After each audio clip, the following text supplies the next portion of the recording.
Je vois des banques, de grandes institutions et plein d'influenceurs parler tous d'un super cycle crypto. Tout le monde dit que l'année 2026 sera extrêmement haussière pour la crypto. Leur argument principal, c'est de dire qu'il y aurait plus de liquidités qui arrivent. En général, on sait tous que la crypto suit un cycle de 4 ans. Mais certains disent que ce cycle de 4 ans est maintenant dépassé et que tout se joue sur la liquidité. Donc je suis pas forcément contre cette idée, je pense aussi que la liquidité est importante. Mais la vraie question à se poser, c'est plutôt d'où va venir cette liquidité et quelle quantité est réellement nécessaire pour soutenir tout le marché crypto et l'emmener vers de nouveaux records historiques. La première raison évoquée est que la Fed a commencé son QE technique le vendredi 12 décembre avec l'insertion de 40 milliards de dollars pendant 30 jours.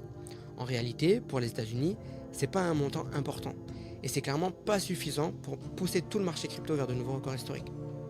Après, il y a aussi des rumeurs sur un possible chèque de relance de Trump au deuxième trimestre 2026, où certains contribuables américains recevraient 2000 dollars. L'idée est que cet argent irait tout droit dans la crypto, donc plus de liquidité pour le marché.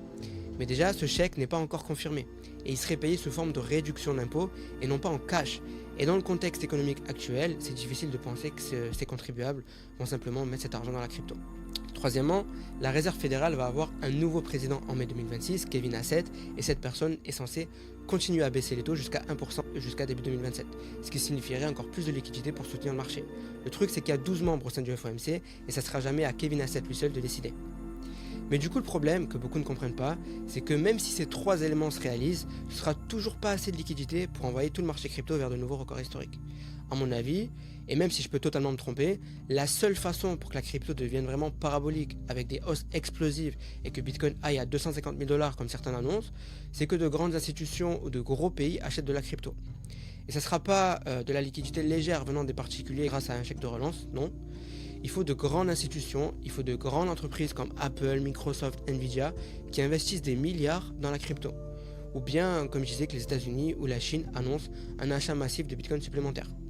C'est selon moi exactement ce qu'il faut pour vraiment casser le cycle de 4 ans et apporter toute la liquidité nécessaire pour voir un vrai super cycle.